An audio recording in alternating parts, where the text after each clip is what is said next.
امام راضی کہتے ہیں کہ سیدہ فاطمہ الزہرا رضی اللہ تعالی عنہ کے دونوں شہزادے حسنین کریمین بیمار ہو گئے تو سیدہ نے منت مانگی کہ بچوں کو شفا ہوگی تو 3 روزے رکھوں گی. شفا ہو گئی، روزے بھی رکھ لیے.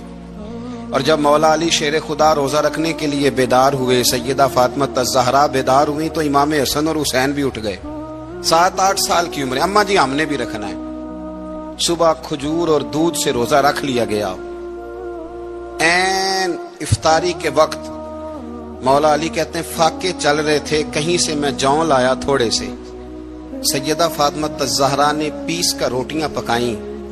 وہ وقت جو بڑا مشکل ہوتا ہے افطار کا، کہتے ہیں اس وقت جب کھانے کے لیے بالکل ہاتھ آگے بڑھنے لگے اور امید تھی کہ ابھی سیدنا بلال اللہ اکبر کہیں گے تو روزہ کھلے گا، لیکن ابھی چند ہی منٹ رہتے تھے کہ دروازے پر ایک فقیر نے صدا دی.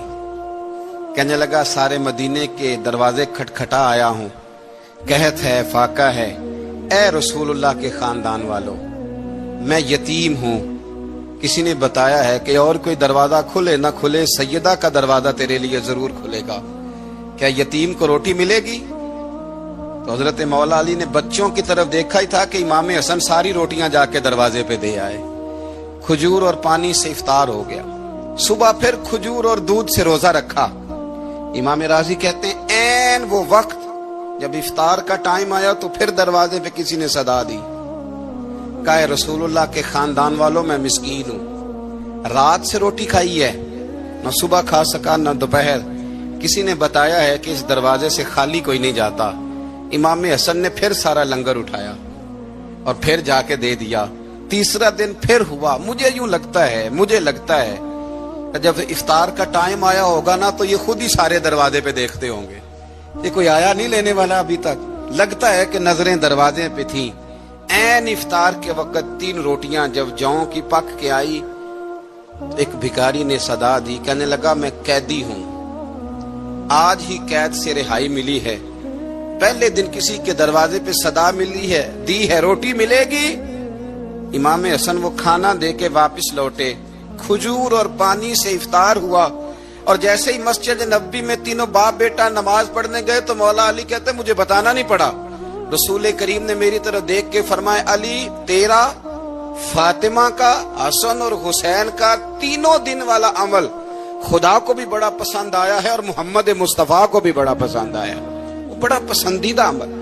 میں کہتا ہوں کہ حضرت فاطمہ نے نا ان کی تربیت پہلے ہی کر دی تھی 3 دن بغیر افطار کے روزہ رکھنے کی. وہ ٹریننگ گھر سے ہو چکی تھی.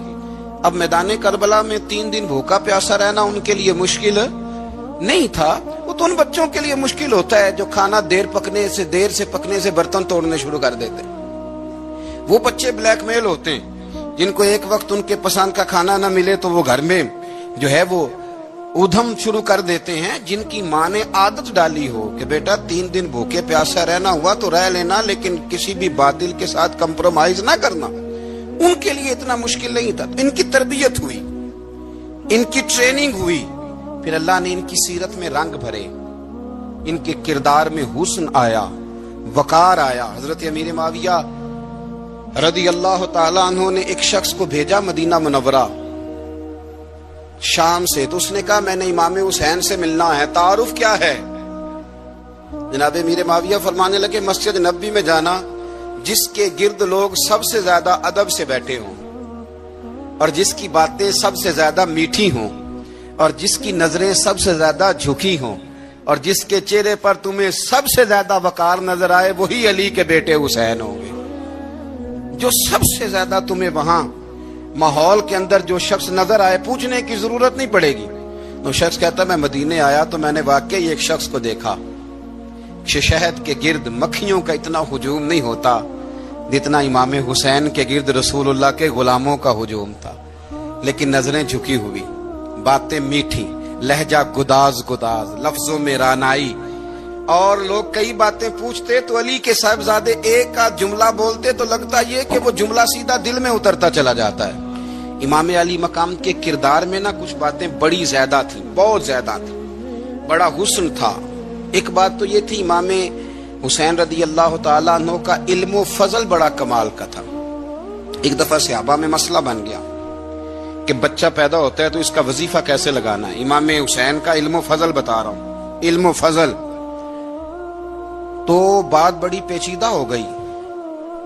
حضرت عبداللہ ابن زبیر کے پاس لوگ آئے, کہنے لگے کہ آپ بڑے صاحب علم و فضل ہیں, آپ نے حضور علیہ الصلوۃ والسلام کے ساتھ وقت گزارا ہے, تو مسئلے کو حل کریں کہ بچہ پیدا ہونے کے بعد حکومت اگر وظیفہ لگائے گی تو کب لگائے گی. جب بحث طول پکڑ گئی, مسئلہ حل نہیں ہوتا تھا, تو حضرت عبداللہ ابن زبیر کہنے لگے ہم سے نہیں حل ہوگا. ایک بندہ ہے جس کے سینے میں رسول اللہ صلی اللہ تعالی علیہ وسلم کے نور نبوت کا فیضان ہے, وہ یہ مسئلہ حل کریں گے. تو کہا وہ کون سے؟ آپ فرمانے لگے جب ہم سے مسائل حل نہیں ہوتے تو ہم ان کے علم سے فائدہ اٹھاتے ہیں. کہا کون ہے؟ کہا جناب امام حسین. تو لوگ حضرت امام حسین کے پاس گئے کہ حضرت یہ ایک مسئلہ الجھ گیا ہے کہ بچہ پیدا ہو تو وظیفہ کب لگانا ہے. فرمایا الجھنے والی بات ہی کوئی نہیں, پیدا ہونے کے بعد جب وہ پہلی دفعہ آواز نکالے تو اس کا وظیفہ لگا دو. اس کا مطلب یہ ہے کہ وہ دنیا میں آ گیا ہے, اس نے اپنے آنے کا اظہار کر دیا ہے, اعلان کر دیا ہے, اب اس کا وظیفہ لگا دو. تو اس پر پھر صحابہ کا اتفاق ہو گیا. امام حسین کے علم سے, فضل سے لوگ فیض اٹھاتے تھے. پھر اس کے ساتھ ساتھ امام حسین کا ذوق عبادت بڑا شاندار تھا, بڑا زبردست ذوق. علامہ جوزی نے لکھا ہے وکان الحسین رضی اللہ تعالی عنہ فاضلا کثیر الصوم والصلاۃ والحج والصدقۃ وافعال الخیر جميعا. آپ فرماتے ہیں کہ امام حسین زیادہ نمازیں پڑھنے والے تھے, کثرت سے سجدے کرنے والے, کثرت سے روزے رکھنے والے, زیادہ حج کرنے والے, اور امام حسین صدقہ دینے والے اور نیکی کے کاموں میں شدت کرنے والے تھے. امام حسین کا جو ذوق عبادت تھا وہ اتنا شاندار تھا کہ آپ فرض نماز کے علاوہ روزانہ 100 رکعت نماز نفل ادا فرمایا کرتے. اور امام حسین فرماتے زندگی میں کبھی ایسا نہیں ہوا کہ 3 دن گزر گئے اور حسین کا قرآن پاک ختم نہ ہوا. 25 حج کیے امام حسین نے مدینہ منورہ سے مکہ مکرمہ پیدل جا کے, 25 حج. اب تو نسبت والے لوگوں کو عبادت کی ضرورت نہیں نا, اللہ ماشاءاللہ کہتے ہیں نسبت بڑی ہے. بھئی جن کی نسبت اتنی خاص تھی کہ حضور نے فرمایا یہ فاطمہ کے نہیں میرے بیٹے ہیں, ان کا تو حال یہ ہے کہ فرض کے علاوہ 100 نفل, 3 دن سے پہلے ختم قرآن پاک, 25 حج فرمائے. تو کس نسبت کی بات کرتا ہے؟ یہ نسبتیں تو ہیں جو انسان کو عبادت کے قریب کرتی ہیں. لوگوں نے معیار ہی بدل دیا ہے. حضرت سیدنا امام حسین کی شہادت کے بعد حضرت عبداللہ ابن زبیر رضی اللہ تعالیٰ عنہ نے قاتلان حسین سے خطاب کیا اور فرمانے لگے اللہ کی قسم تم نے اس شخص کو شہید کیا ہے جو راتوں کو لمبے لمبے قیام کرتا تھا, اور تم نے اس شخص کو شہید کیا ہے جس سے میں دن میں جب بھی ملتا تھا تو وہ روزے سے ہوتا تھا. تم نے اس شخص کو شہید کیا جو قائم اللیل تھا, صائم الدہر تھا, اس شخص کو تم نے شہید کیا. آپ کو پتہ ہے کہ میدان کربلا میں جب 9 محرم کو ابن سعد نے امام حسین سے کہا کہ جنگ کرو, اگر یزید کی بیعت نہیں کرنی, تو امام حسین نے فرمایا 1 رات کی مہلت دے دو, 1 رات کی مہلت دے دو. حضرت امام زین العابدین کہتے ہیں میں نے اپنے والد گرامی سے عرض کی کہ ابا جی آپ جہاد سے دور جانے والے تو ہیں نہیں, آپ تو جہاد سے پیار کرنے والے, اور یہ بھی پتہ ہے مجھے کہ یہ جنگ اب ہو کے رہے گی, تو 1 رات کی مہلت لینے کا معنی کیا ہے؟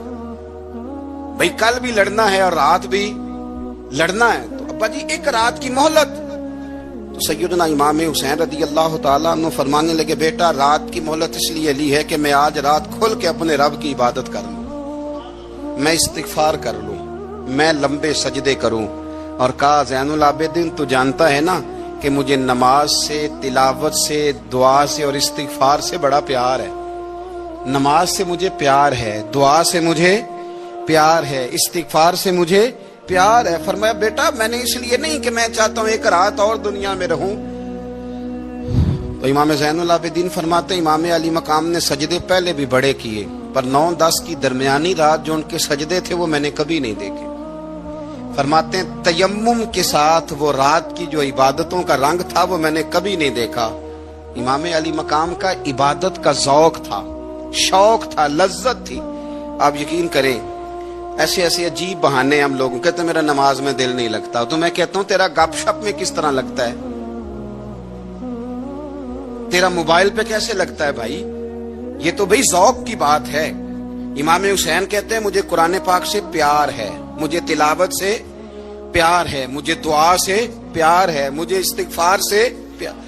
بھائی جس کو جس چیز سے پیار ہوگا دل لگ جائے گا۔ ہم نے کبھی پیار کیا ہی نہیں اس سے، جن چیزوں سے پیار ہے وہاں دل لگ جاتا ہے۔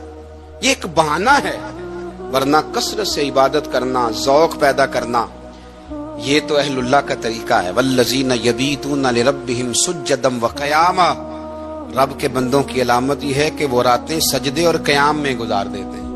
تو امام حسین کی سیرت کا کمال ہے کہ ذوق عبادت رکھتے تھے۔ دوسری بات جو امام علی مقام کی سیرت میں بڑی شاندار ہے وہ یہ ہے کہ سخی بڑے تھے۔ ایک قول سنانا ہے آپ کو امام حسین کا، اور خواہش میری یہ ہے کہ میرے حاضرین اور ناظرین اس قول کو رٹا لگا کے یاد کریں، اس قول کو انشاءاللہ۔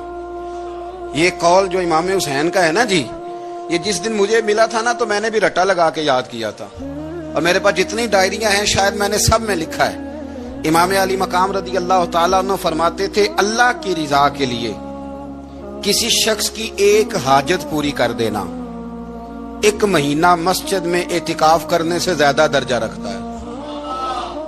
ایک بندے کی ایک حاجت پوری کر دینا 1 مہینہ پورا مسجد میں اعتکاف کرنے سے زیادہ درجہ رکھتا ہے۔ خدا کے بندے تو ہیں ہزاروں اور بنوں میں پھرتے ہیں مارے مارے، میں اس کا بندہ بنوں گا جس کو خدا کے بندوں سے پیار ہوگا۔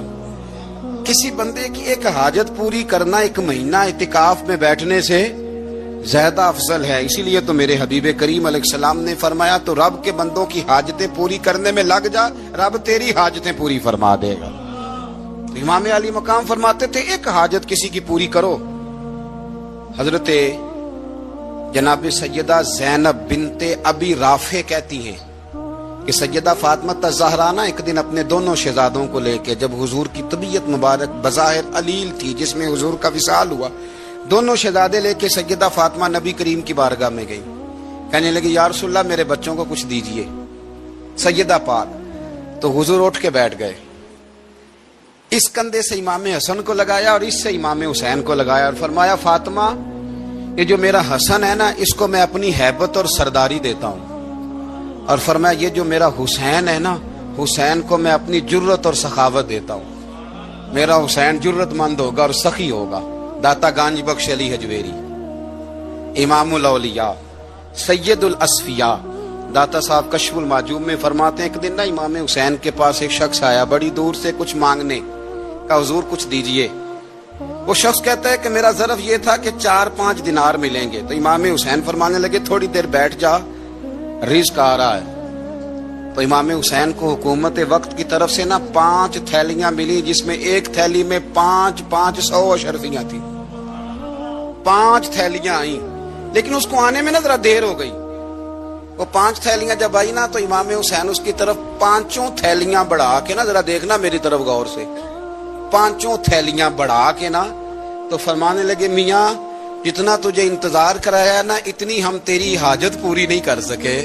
تو یہ نہ محسوس کرنا کہ حسین کے دروازے پہ بیٹھا بھی رہا ہوں تو ملا کیا ہے، یہ نہ محسوس کرنا۔ وہ شخص کہتا ہے جب میں نے وہ تھیلیاں کھولی اور پھر میری نظر امام حسین پہ پڑی تو میرے اندر سے آواز آئی اگر حسین ابن علی اتنے سخی ہیں تو محمد عربی کتنے سخی ہو۔ اگر یہ معیار ان کا ہے، ان کا یہ معیار ہے، اور خود بھیک دیں خود ہی کہیں منگتے کا بھلا ہو، خود کہنے لگے جتنا انتظار کرایا اتنی تیری مدد کر سکے۔ یہ سخاوت کا معیار تھا، یہ طریقہ تھا۔ ایک دفعہ سیدنا امام حسین رضی اللہ تعالیٰ عنہ کے گھر کے اندر نا 5000 دینار آئے، مسجد میں تھے، آپ کو 5000 دینار ملے تو امام زین العابدین کہتے ہیں کہ مسجد سے لے کر گھر آنے تک امام حسین نے 5 کے 5000 اللہ کے رستے میں خیرات کر دی۔ فرماتے میں نے کہا ابا جی 5 دینار کی گھر میں ضرورت تھی،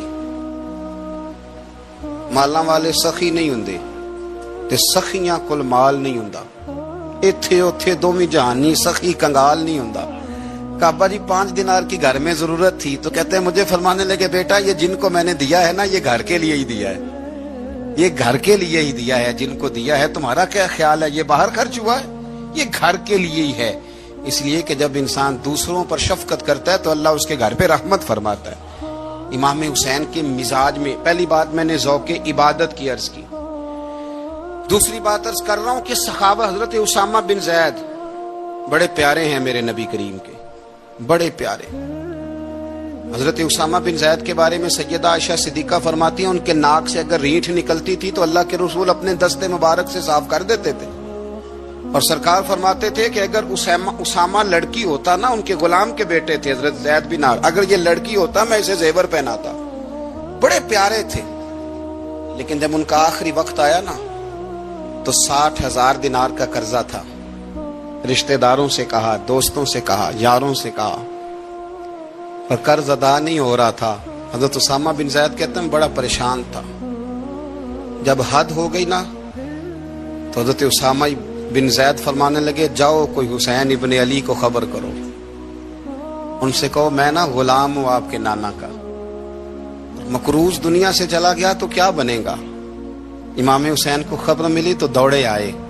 لاجپال اس پیر کو نہیں کہتے جو تگڑا نذرانہ لے کے تو ماتھا چوم لے، لاجپال تو اس کو کہتے ہیں کہ جب ضرورت پڑے تو وہ سر پہ موجود ہو۔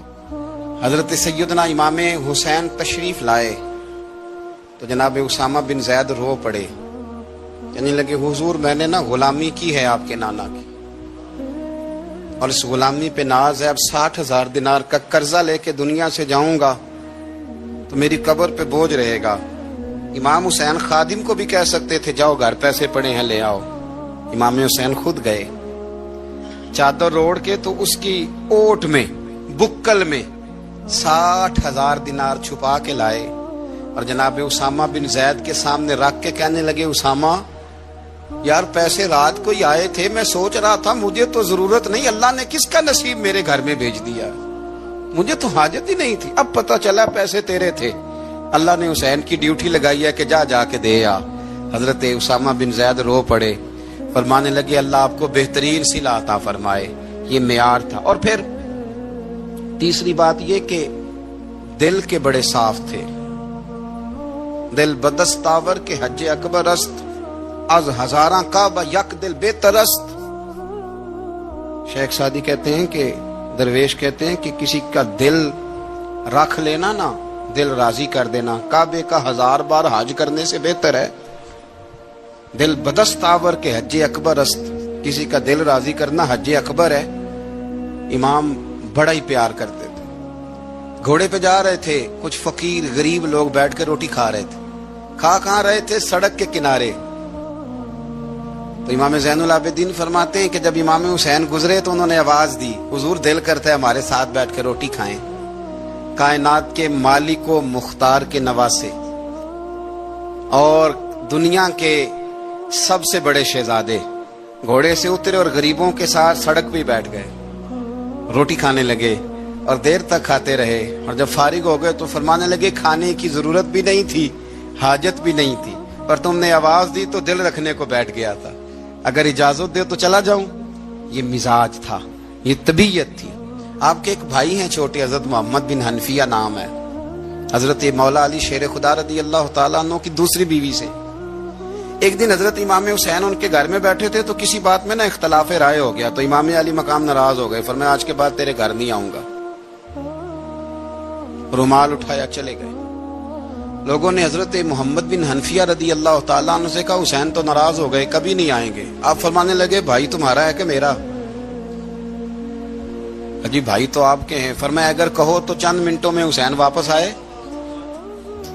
جناب ناراضگی ہو گئی ہے۔ فرمایا ناراضگی ہوئی ہے پر میں اس کے دل کی نرمی کو تو جانتا ہوں نا، اس کے مزاج کے اندر جو محبت ہے اس سے تو ابھی آئے۔ کہ جناب وہ کیسے؟ فرمانے لگے دیکھنا ذرا۔ تو امام حسین نے خط لکھا، حضرت محمد بن حنفیہ نے رکا لکھا، کہنے لگے حسین میرے باپ کا نام بھی علی ہے اور آپ کے باپ کا نام بھی علی ہے، پر ایک فضیلت ایسی ہے جس میں آپ کا مقابلہ نہیں کر سکتا، وہ یہ ہے کہ آپ سیدہ فاطمہ الزہرا کے لال ہیں، اب محمد مصطفیٰ علیہ السلام کے نواسے ہیں۔ کہنے لگے بھائی جان آپ نے نانا جان کی وہ حدیث تو سنی ہوگی کہ دو لوگ ناراض ہو جائیں تو جو صلح پہلے کرے جنت میں پہلے جائے گا۔ فرمانے لگے دل میرا کر رہا تھا کہ پہلے صلح کر لوں، لیکن پھر بڑے بھائی کو پشت کروں گا جنت میں جاتے ہوئے،